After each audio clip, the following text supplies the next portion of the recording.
You're a superhero.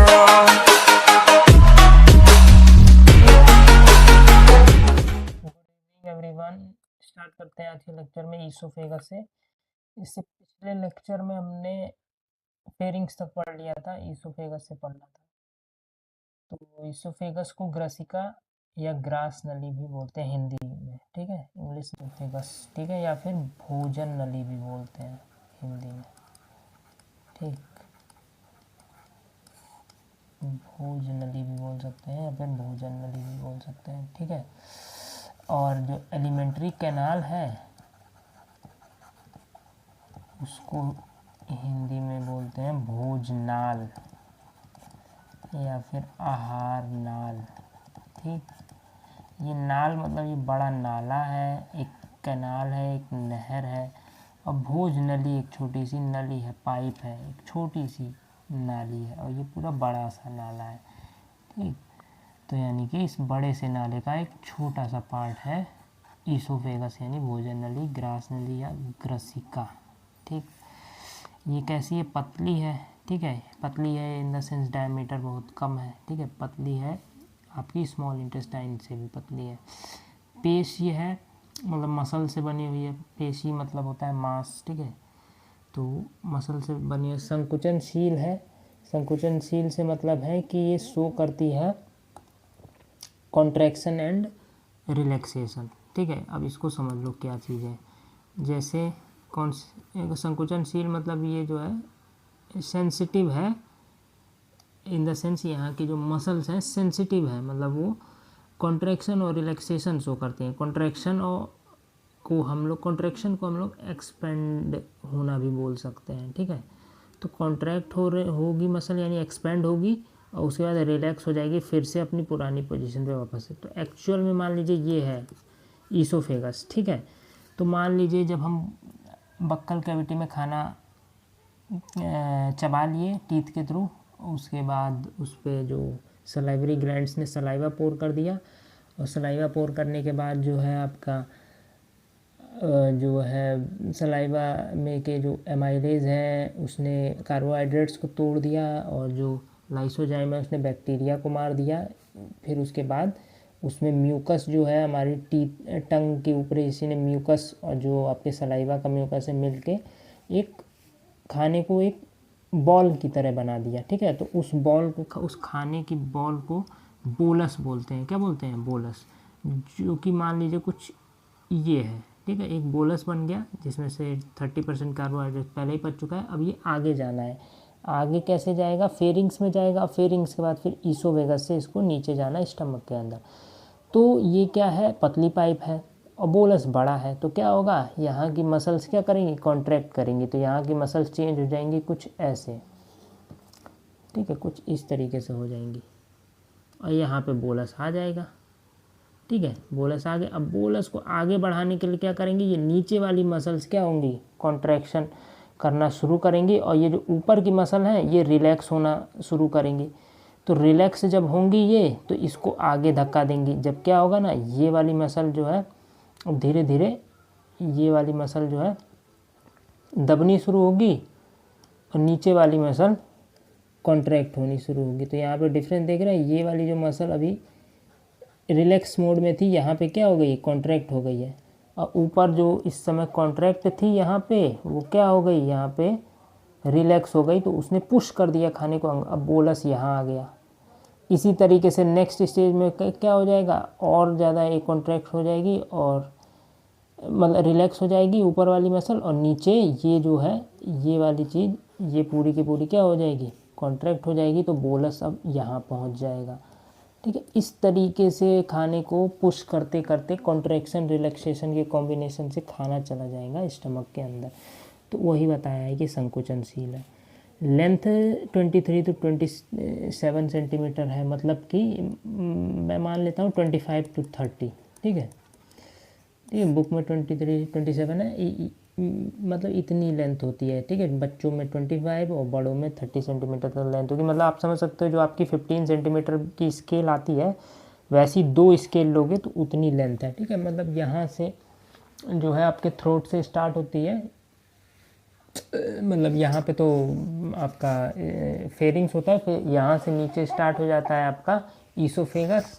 और oesophagus जो ये आपका डायफ्राम वाला रीजन है, मतलब लंग्स जो यहाँ तक बोन जो है हार्डर बोन है, ये डायफ्राम रीजन होता है, ठीक है, नीचे तक, यहाँ नीचे तक जहाँ तक लंग्स और हार्ट वगैरह फिटेड रहते हैं, तो यहाँ तक, यहाँ से यहाँ तक, तो समझ जाइए 30 सेंटीमीटर लगभग है यहाँ से और यहाँ तक, ठीक।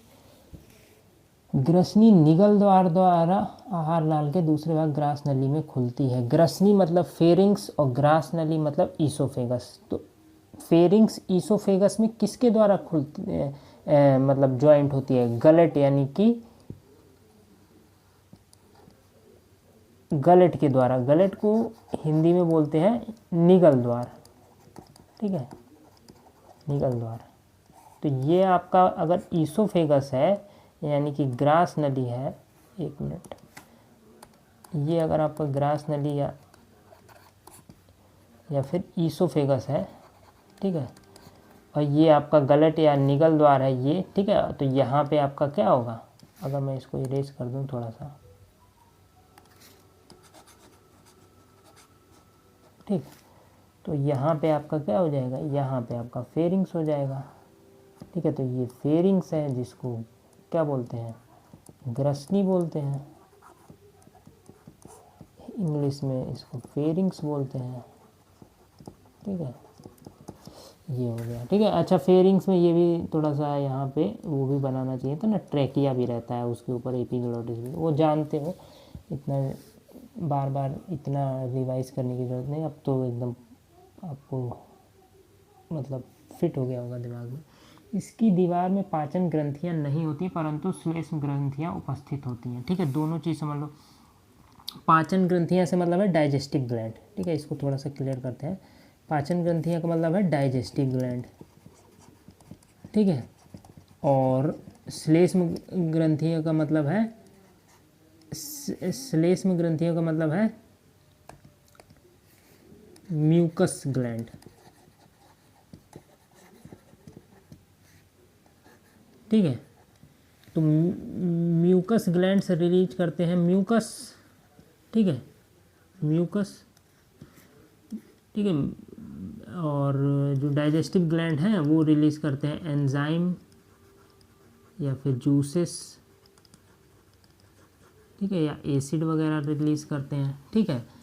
तो जो हमारा ईसोफेगस से लेके, एलिमेंट्री कैनाल के ईसोफेगस वाले पार्ट से लेके और जो हमारा लार्ज इंटेस्टाइन तक का पार्ट है, वहाँ तक के जितने भी ऑर्गन्स हैं सब टोटल 5 लेयर से बनी होती है। उसको समझना ज़रूरी है कि सारे जो भी ऑर्गन हैं ईसोफेगस से लेके लार्ज इंटेस्टाइन का सारे के सारे 5 आपके लेयर्स होते हैं, उसमें लेयर से बनी होती हैं, ठीक है। तो वो पांचों लेयर समझ लो। तो ये जो लाइन है पाचन ग्रंथियाँ नहीं होती हैं और ये समझ में आएगा। तो पहला जो पार्ट है उसको बोलते हैं ल्यूमन, अभी समझाएंगे फिगर बना के कि कौन सा पार्ट क्या है। दूसरा पार्ट है आपका म्यूकोसा, ठीक है, mucosa layer, lumen mucosa layer. तीसरा है सब म्यूकोसा लेयर और चौथा है आपका चौथा है मस्कुलरिस लेयर और पांचवा है आपका सिरोसा लेयर। तो ये मस्कुलरिस और सिरोसा, ये अच्छा, ये जो ऑर्डर जिस ऑर्डर में बताया है ये मैंने इंटीरियर टू एक्सटीरियर ऑर्डर में है, इंटीरियर टू एक्सटीरियर, मतलब ये आउटर वॉल है, ये एक्सटीरियर से मतलब आउटर साइड, आउटर वॉल जो है उसमें ये मटेरियल है मस्कुलरिस सिरोसा, और जो इनर वॉल है, ठीक है, इनर लाइनिंग बोल सकते हो, लाइनिंग, उसमें वो इनसे बना हुआ है, ठीक है, ल्यूमन म्यूकोसा सब म्यूकोसा। अब इसको समझ लो तीनों क्या है, ठीक है। तो जैसे क्या होता है, मान लीजिए मैं ले लेता हूँ इसको थोड़ा सा 3D में तो बन नहीं सकता, 2D में बनाएंगे, 2D डायग्राम, ठीक है। तो थोड़ा सा रिलेट करने की कोशिश करेंगे। जैसे मान लीजिए कोई भी लेयर है, ठीक है, तो कोई भी लेयर मतलब मैं जो बताना चाह रहा हूँ मतलब कोई भी ऑर्गन है, सॉरी कोई भी ऑर्गन है, इसोफेगस है, स्टमक है, स्मॉल इंटेस्टाइन है, लार्ज इंटेस्टाइन है, सब जो होंगे उनके बीच में एक क्या होगा, एक कैनाल होगी, नहर होगी, एलिमेंट्री कैनाल नाम है, तो बीच में गैप होगा ना, रास्ता होगा ना, जिसमें खाना जाएगा, जिसके थ्रू, ठीक है, बोलस जिसके थ्रू आगे फ्लोट होगा, तो उस रास्ते को बोलते हैं ल्यूमन। उसी रास्ते को क्या बोलते हैं, उस खाली जगह पे जहाँ पे जो है खाना जो है फ्लोट करेगा आगे, या फिर जहाँ पे जो है एंजाइम्स गिरेंगे या फिर एसिड गिरेंगे, ठीक है, उसको बोलते हैं ल्यूमन। ठीक है, तो खाली जगह हो गई ल्यूमन, जिसमें खाना वाले मतलब खाना रहेगा, या फिर जो एंजाइम्स रहेंगे, या फिर म्यूकस रहेगा। ठीक है, और कवर करते हैं मसल से बने होते हैं, हमने बोला सारे के सारे। तो ये जो मसल्स हैं ये 4 लेयर से बने होते हैं, जिसमें से अंदर साइड जो लेयर होती हैं, अंदर जो सबसे अंदर वाली लेयर होती है वो म्यूकोसा और सब म्यूकोसा होती है, और उसके बाद फिर muscularis serosa, serosa outer side में होती है। ठीक है, मान लीजिए ये आपका, ये मान लीजिए ये आपका जो है, ये पेन जो है आपका जो है, अच्छा दूसरा पेन, एक मिनट, दूसरे पेन से मैं समझाता हूँ। मान लीजिए ये मान लेते हैं, ये जो पेन दिख रहा है आपको, ठीक है, शायद दिख रहा होगा वीडियो में, ये जो पेन है, वीडियो को मैं थोड़ा सा बड़ा कर देता हूँ कि दिख जाए। ठीक है, इसका साइज थोड़ा सा बढ़ा देते हैं।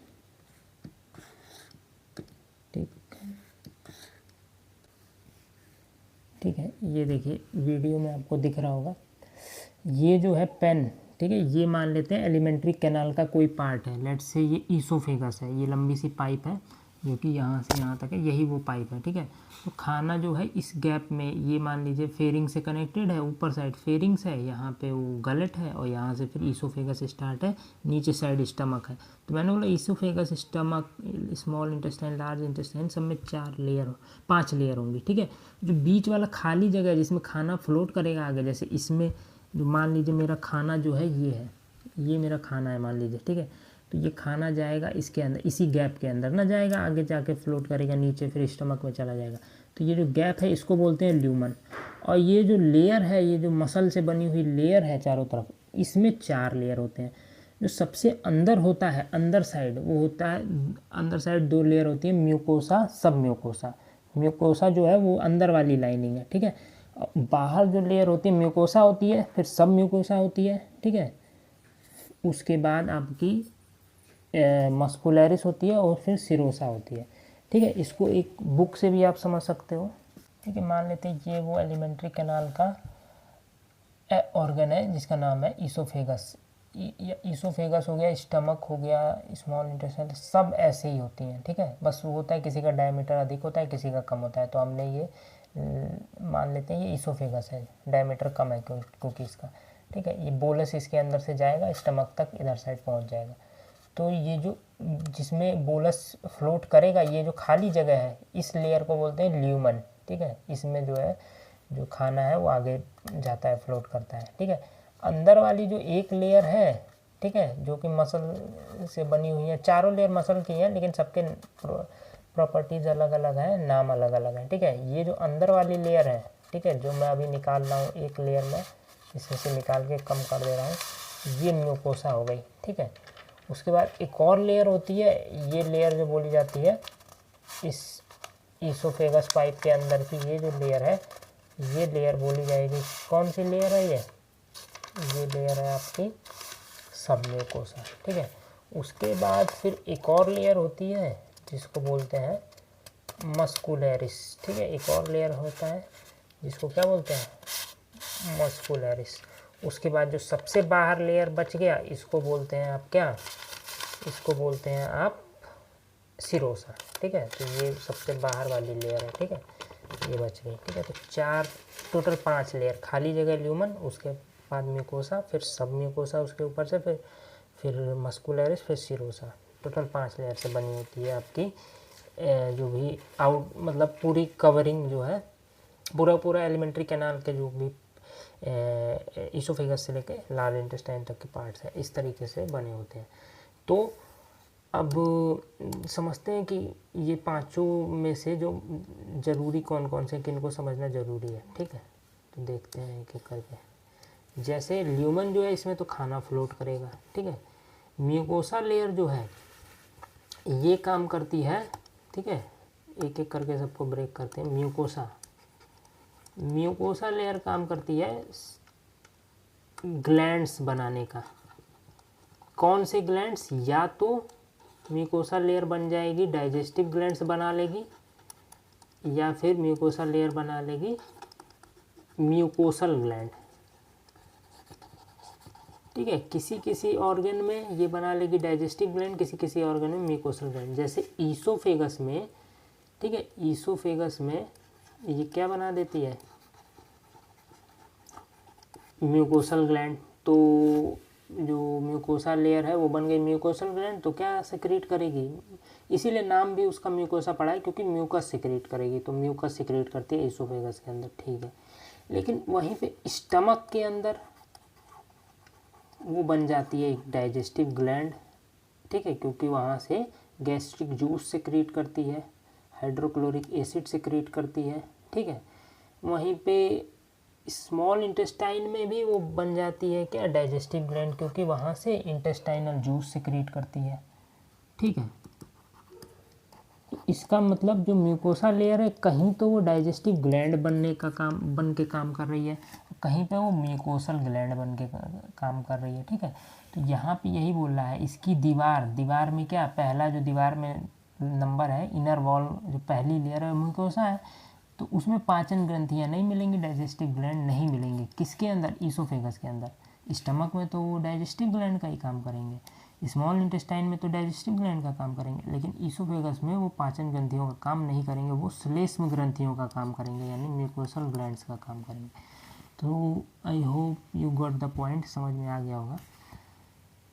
तो ये हो गया, जिससे भोजन क्रमाकुंचन द्वारा फिसलता हुआ आमाशय में पहुंच जाता है। एक तो आपका जो क्रमाकुंचन है, यानी कि जो कॉन्ट्रैक्शन और रिलैक्सेशन है, ठीक है, जो वो सेंसिटिव है उसके मसल्स, तो उससे तो नीचे जाएगा ही जाएगा। साथ में जो म्यूकोसल ग्लैंड म्यूकस रिलीज कर रहा है, उस म्यूकस की वजह से ल्यूब्रिकेशन मिलेगा, तो धीरे धीरे वो ल्यूब्रिकेशन हेल्प करेगा कॉन्ट्रैक्शन रिलैक्सेशन वाले प्रोसेस को, उसको सरकाने में। अगर म्यूकस नहीं रहेगा तो कॉन्ट्रैक्शन रिलैक्सेशन में जो इनर लाइनिंग है, यानी म्यूकोसा जो लेयर है, वो डैमेज भी हो सकती है, क्योंकि बोलस उनमें बहुत ज़्यादा फ्रिक्शन क्रिएट हो सकता है। तो म्यूकस जब आ जाता है तो म्यूकस क्या करता है, उसको लुब्रिकेशन दे देता है, जिससे आसानी से वो नीचे को और फ्लोट हो जाता है। एक पेशीय एवं संकुचनशील छिद्र आमाशय में इसके खुलने को नियंत्रित करता है, ठीक है। एक पेशीय, ठीक है, एवं संकुचनशील छिद्र, ठीक है, एक मसल की एक ओपनिंग होती है, ठीक है, एक वाल्व टाइप होता है जो कि कंट्रोल करता है आमाशय में ये जो बोलस है जो गिरेगा, ठीक है। एक स्फिंक्टर टाइप, जैसे आपका जो ट्रेकिया था, ट्रेकिया के ऊपर एक कार्टिलेजनस फ्लैप लगा हुआ था ना, जिसको एपिग्लॉटिस बोलते थे, उसी तरीके से यहाँ पे जो आपका ईसोफेगस है, ईसोफेगस के बाद जो स्टमक शुरू होता है, ठीक है, यहाँ पे जो है, यहाँ पे एक वाल्व लगा होता है जिसको गैस्ट्रिक ईसोफेजियल स्फिंक्टर कहते हैं, ठीक है। ये एक वाल्व टाइप होता है जो कि कार्टिलेज का नहीं बना होता है, ये मसल का ही बना होता है, मतलब ये आपका मसल का ही बना होता है, यानी कि मांस का ही बना होता है, मांसपेशियों का ही बना होता है, ठीक है। तो ये वाल्व है जो कि खुलता बंद होता रहता है, ठीक है, जब बोलस आता है, ठीक है, तो उसको कंट्रोल करता है बोलस को आगे ले जाने के लिए, ठीक है। तो ये हो गया। अब जो है ये आमाशय पे चलते हैं, ठीक है, इसमें इतनी डिटेलिंग दी गई है तो इतना बहुत है। अब चलते हैं आमाशय पे। तो आमाशय की बात की गई है, तो ये बताया गया है लगभग 25 सेंटीमीटर लंबा, ठीक है। ये था लगभग 25 से 30 सेंटीमीटर लंबा। जो स्टमक है वो भी है 25 सेंटीमीटर लंबा, ठीक है। तो लंबाई ईसोफेगस के ही बराबर है स्टमक, यानी कि बड़ा है, ठीक है, और थोड़ा सा टिल्टेड है, इसीलिए अब जैसे जैसे ये जो है लेंथ, ये क्या सीधी लेंथ है, तो ये क्या करेगी, सीधी लेंथ है तो 25 से 30 सेंटीमीटर स्ट्रेट है तो ज़्यादा एरिया कवर कर रही है, और जो स्टमक है वो टिल्टेड है तो टिल्टेड कोई भी कर्व्ड लाइन होती है तो उसको अगर आप सीधा करोगे तो वो ज़्यादा जगह फिर घेर लेगी ना। तो ईसोफेगस को अगर हम सीधा करें तो लंबा हो जाएगा, इसीलिए ईसोफेगस क्या है 25 सेंटीमीटर लंबी होने के बावजूद कम लेंथ में ही एडजस्ट हो जाती है क्योंकि कर्व है वो। ठीक, सबसे चौड़ी है, सब वाइडेस्ट ऑर्गन है एलिमेंट्री कैनाल का। ठीक है, यानी डायमीटर सबसे ज़्यादा है। ठीक है, हाईएस्ट डायमीटर। ठीक है, थैलीनुमा है। ठीक है, थैलीनुमा मतलब ये बैग, देखिए बैग टाइप लग रहा है ना, बैग लाइक स्ट्रक्चर या सैक लाइक स्ट्रक्चर, एक झोले की तरह है। ठीक है, डायमीटर बड़ा हो गया इसकी वजह से। ये तो पाइप की तरह लग रहा है, एक नली की तरह। ठीक है, और ये किसी तरह बैग की तरह लग रहा है जो कि जे के आकार का होता है। इसका जो शेप है वो किस तरीके से है, जे शेप में है। देखिए, ठीक है, जे शेप बनना है। ठीक, जे शेप बनना, इसमें जठर ग्रंथियां पाई जाती हैं। ठीक है, गैस्ट्रिक ग्लैंड्स पाए जाते हैं। ठीक है, ये जो आपकी म्यूकोसा लेयर है यहाँ पे तो बन गई थी क्या। अब देखिए, जो भी ग्लैंड्स बनने का काम है, अभी पहले पढ़े ल्यूमन में तो खाना रहेगा। सब म्यूकोसा और मस्कुलैरिस सिरोसा कुछ भूल जाइए अभी के लिए, म्यूकोसा लेयर को बस ध्यान रखिए। म्यूकोसा लेयर ईसोफेगस में क्या थी, ईसोफेगस में वो म्यूकोसल ग्लैंड थी, लेकिन स्टमक में वो क्या बन जाएगी, डाइजेस्टिव ग्लैंड। और उस डाइजेस्टिव ग्लैंड को क्या बोलेंगे, गैस्ट्रिक ग्लैंड बोलेंगे। कैसा ग्लैंड बोलेंगे, गैस्ट्रिक। अच्छा, गैस्ट्रिक कहीं पे भी वर्ड आ जाए तो समझ जाना वो स्टमक से रिलेटेड है, यानी वहाँ पे स्टमक से रिलेटेड बात हो रही है। तो गैस्ट्रिक ग्लैंड यानी कि ऐसा ग्लैंड जो स्टमक के अंदर हो। ठीक है, जैसे हम जब जो है वायु बढ़ जाता है स्टमक के अंदर, वात रोग हो जाते हैं तो हम बोलते हैं गैस बन गई। ठीक है, पेट में गैस बन गई तो गैस। ठीक है, गैस वर्ड समझ जाइए, पेट से रिलेटेड है। तो गैस्ट्रिक, गैस्ट्रिक ग्लैंड बन गया कौन सा, म्यूकोसा लेयर। अब जब ग्लैंड बन गया, गैस्ट्रिक ग्लैंड एक डाइजेस्टिव ग्लैंड है, डाइजेस्टिव ग्लैंड जब बन गया तो वो सिक्रीट करेगा एंजाइम या फिर एसिड सिक्रेट करेगा या जूस सिक्रेट करेगा। तो ये जो गैस्ट्रिक ग्लैंड है, स्टमक की म्यूकोसा लेयर जो है गैस्ट्रिक ग्लैंड बन चुकी है, तो ये क्या सिक्रेट करती है, गैस्ट्रिक जूस सिक्रेट करती है। गैस्ट्रिक जूस को ही क्या बोलते हैं, जठर रस बोलते हैं। ठीक है, और गैस्ट्रिक ग्लैंड को जठर ग्रंथि बोलते हैं, जठर ग्रंथियाँ पाई जाती हैं। ठीक है, जो भोजन के पाचन जठर रस का स्राव करती हैं। ठीक है, ठीक है, ये हो गया। अच्छा, प्रत्येक व्यक्ति के आमाशय की तरह लगभग 3.5 करोड़ जठर ग्रंथियाँ होती हैं। गैस्ट्रिक ग्लैंड्स जो है म्यूकोसा जितनी पूरी की पूरी जो लेयर है, सारी की सारी जो म्यूकोसा लेयर है उसके सारे के सारे सेल्स क्या बन जाएंगे, म्यूकोसल ग्लैंड्स बन जाएंगे और सिक्रीशन का काम करना शुरू कर देंगे। तो लगभग 3.5 करोड़ ग्लैंड्स बन जाते हैं। ठीक है, इसीलिए क्या होता है वो इतना सारा जूस सिक्रीट करते हैं। इसीलिए जो सबसे ज़्यादा जो पाचन होता है, प्रोटीन जो सबसे ज़्यादा हैवी होता है डाइजेशन के लिए, उसका जो मेन डाइजेशन वो स्टमक के अंदर ही होता है। ठीक है, जठर रस में हाइड्रोक्लोरिक एसिड भी पाया जाता है। ठीक है, इसको थोड़ा सा ऊपर करते हैं।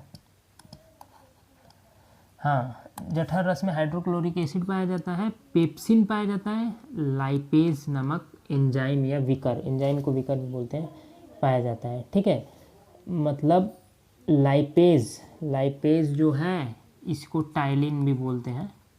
ठीक है, PTYA, टाइलिन भी बोलते हैं, लाइपेज भी बोलते हैं। ये जो काम करता है, ये काम करता है आपका कार्बोहाइड्रेट्स का डाइजेशन करने में हेल्प करता है, कार्ब्स को डाइजेस्ट करता है। वहीं पेप्सिन जो है, पेप्सिन जो है ये प्रोटीन को डाइजेस्ट करता है, अमीनो एसिड बनाता है। ठीक है, और जो हाइड्रोक्लोरिक एसिड है वो मीडियम प्रोवाइड करता है, ऐसा एसिडिक मीडियम प्रोवाइड करता है जिससे जो ये आपके पेप्सिन है और लाइपेज है एक्टिवेट हो जाए और इनका डाइजेशन अच्छे से हो सके। ठीक है, एक मीडियम प्रोवाइड करता है। ठीक, कुछ अमाउंट में फैट का भी डाइजेशन होता है यहाँ पे स्टमक के अंदर, लेकिन कुछ अमाउंट में। क्यों, क्योंकि जो फैट को डाइजेस्ट करने वाला जो एंजाइम होता है वो स्टमक की म्यूकोसा लेयर उसका सिक्रीशन नहीं करती, इसीलिए फैट जो है यहाँ पे डाइजेस्ट नहीं हो पाता। थोड़ा बहुत हो गया है। ठीक है, HCl या फिर पेप्सिन की वजह से थोड़ा बहुत टूट गया, लेकिन ज़्यादा जो डाइजेशन फैट का होगा वो होगा स्मॉल इंटेस्टाइन के पहले पार्ट यानी ड्यूडेनम में, ठीक है, ड्यूडेनम में, ठीक, क्योंकि वहाँ पे जो ड्यूडेनम में तो 3 जूसेस गिरेंगे, अभी पढ़ेंगे, तो इस वजह से वहाँ पे फैट का डाइजेशन हो जाता है। तो कार्बोहाइड्रेट्स का माउथ में तो 30% हुआ, स्टमक में भी और थोड़ा बहुत जो बचा था वो टूटा, और जो प्रोटीन था वो भी टूटा यहीं पे स्टमक के अंदर। उसके बाद बच गया, अब जो भी ये जितनी भी चीज़ें हैं वो पहुँचेंगी कहाँ पे, स्मॉल इंटेस्टाइन के पहले पार्ट ड्यूडेनम में, ठीक है। अच्छा ड्यूडेनम, अच्छा जैसे ईसोफेगस जब स्टमक के अंदर जो कनेक्ट हो रहा था, ठीक है, तो इसको हमने बोला था, इस वॉल्व को बोला था हमने गैस्ट्रिक ईसोफेजियल स्फिंक्टर। और ये वाला जो पार्ट है इसको ये भी क्या है, यहाँ पे भी एक वॉल्व रहता है, ठीक है, जिसको बोलते हैं पाइलोरिक स्फिंक्टर। क्या बोलते हैं, पाइलोरिक स्फिंक्टर, ठीक है। पाइलोरिक स्फिंक्टर इसलिए बोलते हैं क्योंकि स्टमक के कई सारे पार्ट्स होते हैं, जैसे जो ये वाला पार्ट्स होता है, ठीक है, वो अलग होता है, ये वाला पार्ट अलग होता है, ये वाला पार्ट अलग होता है, ये वाला पार्ट अलग होता है। ये जो लास्ट पार्ट होता है इस पार्ट को पाइलोरिक बोलते हैं, ठीक है, इस वाले पार्ट को बॉडी बोलते हैं, ठीक है, इस तरीके से, ठीक है। इस वाले पार्ट को बॉडी बोलते हैं, इस वाले पार्ट को फंडिक बोलते हैं, ठीक है। और ये जो ऊपर वाला पार्ट है जहाँ पे ये स्फिंक्टर खुल रहा है, जहाँ से ईसोफेगस कनेक्ट हो रहा है स्टमक से, इसको कार्डियक बोलते हैं, ठीक है। तो ये हो गया स्टमक के बारे में, ठीक, यहाँ पे समझ लिया आपने, स्टमक की डिटेलिंग समझ ली, ठीक है। थोड़ा सा आगे चलते हैं, देखते हैं और चीज़ें क्या है। अच्छा स्टमक के अब भाग बताए गए हैं जो अभी मैंने बता दिए, कार्डियक बता दिया सबसे ऊपरी भाग, फंडिक बीच में, पाइलोरिक जो है सबसे लास्ट में, और बॉडी जो है जो 3rd नंबर पे बॉडी थी, अभी यहाँ पे बताए थे। ये जो है बॉडी है, ये जो है फंडिक है, ये कार्डियक है, ये पाइलोरिक है, ठीक है। अच्छा एक चीज़ और समझ लीजिए, ये जो है अच्छा पाइलोरिक बॉडी को शेषाग्र भी बोलते हैं, काय भी बोलते हैं, ठीक है, ठीक है। पाइलोरिक स्फिंक्टर यहाँ पे दे दिया है, ठीक है। तो ये सारी चीज़ें लगभग मैं बता चुका हूँ, ठीक है। अच्छा भोजन का आगमन, कार्डियक स्फिंक्टर। अच्छा जो गैस्ट्रो ईसोफेजियल स्फिंक्टर है उसको एक और नाम से जानते हैं, कार्डियक स्फिंक्टर भी बोलते हैं, ठीक है। जो ईसोफेगस को स्टमक से कनेक्ट करिए उसको कार्डियक स्फिंक्टर भी बोलते हैं, क्योंकि स्टमक का पहला पार्ट कार्डियक है। दोनों नाम बोल सकते हैं, जो मैंने पहले बताया वो भी और कार्डियक भी। नीचे वाले जो स्फिंक्टर है उसको पाइलोरिक स्फिंक्टर बोलते हैं। अब एक चीज़ समझ लीजिए, ये जो म्यूकोसा लेयर है जो कि सिक्रीशन का काम कर रही है, तो सिक्रीशन का काम कर रही है, तो अगर म्यूकोसा लेयर एकदम फ्लैट है, बिल्कुल फ्लैट है, तो वो उतना सिक्रीशन नहीं कर पाएगी जितना भोजन को डाइजेस्ट करने के लिए रिक्वायर है, ठीक है। तो वो फ्लैट ना होके उसमें रुगाए पाए जाते हैं।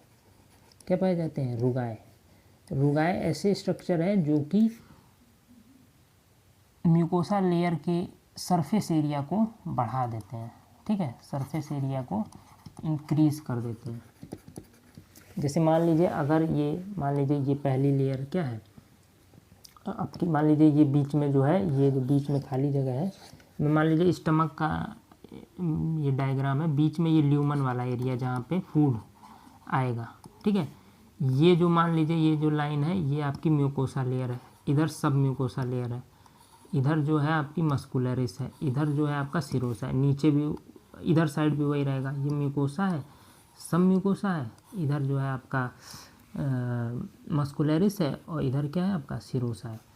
तो अगर देखेंगे जो सिक्रीशन का काम है वो यही करेंगे म्यूकोसा लेयर, तो इस केस में म्यूकोसा उतना सिक्रीशन नहीं कर पाएगी जितना रिक्वायर है,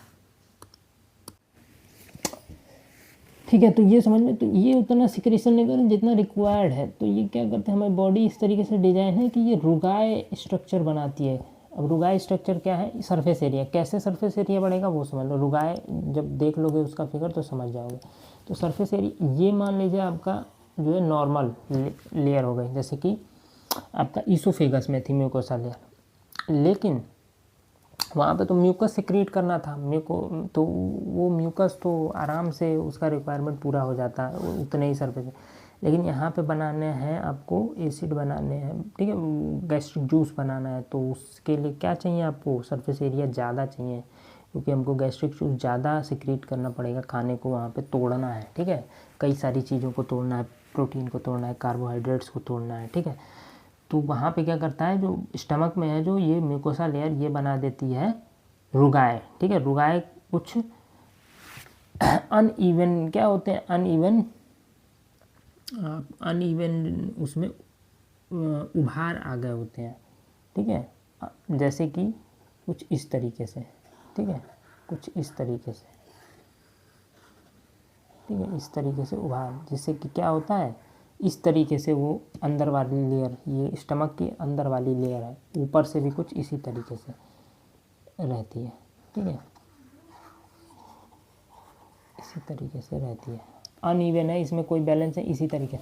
अब ये देखिए, अगर ये वाली लाइन जो मैंने खींची इसको, ये क्या है, इसका जो है सरफेस एरिया यही है, इसमें जो है सरफेस एरिया क्या है, बहुत ज़्यादा है।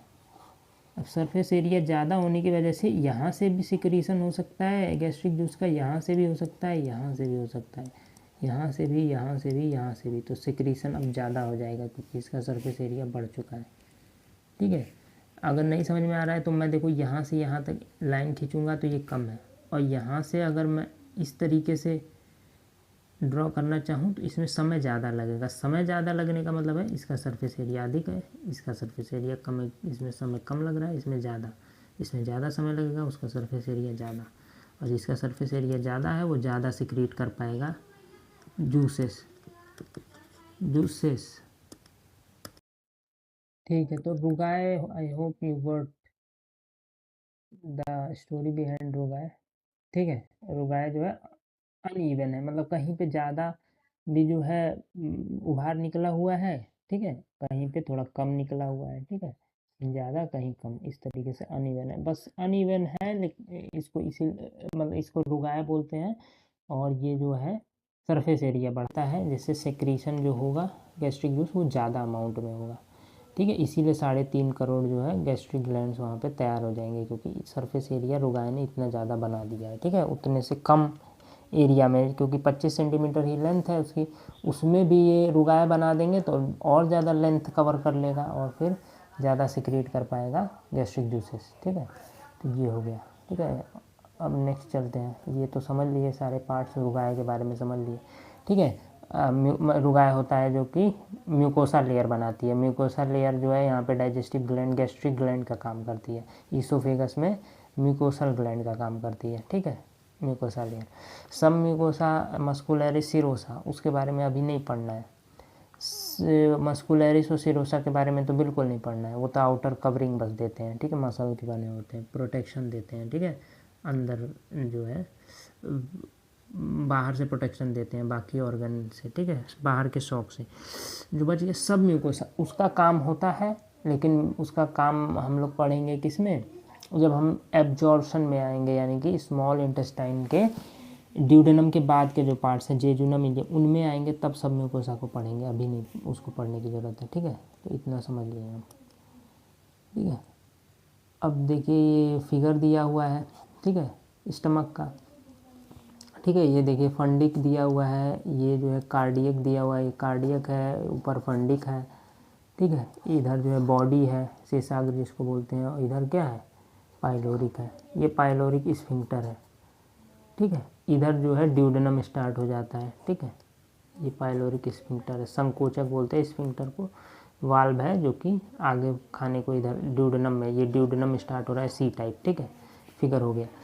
अब थोड़ा सा अमाशय को ही ये यहाँ तक जो है पॉइंट्स को ब्रेक कर लेते हैं, ख़त्म कर लेते हैं। छोटी आंत स्मॉल इंटेस्टाइन अब कल पढ़ेंगे, ठीक है, विलाय के बारे में पढ़ेंगे, ठीक है, ये सब चीज़ें कल पढ़ेंगे, यहाँ तक लेक्चर बहुत लंबा होता जा रहा है, ठीक है। ये पढ़ लेते हैं क्या दिया, अमाशय भोजन को कुछ समय के लिए एकत्रित रखता है, स्टमक क्या है कुछ समय के लिए रखता है, उस पर जो है HCl के प्रेजेंट में अपना जो है गैस्ट्रिक जूसेस का रिएक्शन करवाता है, माइलेज का पेप्सिन का पचाने का काम करता है, कुछ समय तक के लिए रखता है, ठीक है, उसे पीस कर व तोड़कर उसका आंशिक पाचन करता है, आंशिक मतलब पार्शियल डाइजेशन, यानी कि अभी पूरा नहीं हुआ है, थोड़ा हो पाए, अभी बचा है थोड़ा बहुत, ठीक है, इसीलिए पार्शियल बोला। कंप्लीट बोलता जबकि पूरा हो गया होता। कंप्लीट डाइजेशन यानी डाइजेशन का फाइनल राउंड कहाँ पे होगा, ड्यूडेनम के अंदर होगा। तो अभी ये पार्शियल डाइजेशन हुआ है, ठीक है, अभी और तोड़ना बाकी है, ठीक है। कुछ समय के लिए रख के उसके बाद उस पर जो है HCl वगैरह का छिड़काव करके उसको तोड़ना शुरू करेगा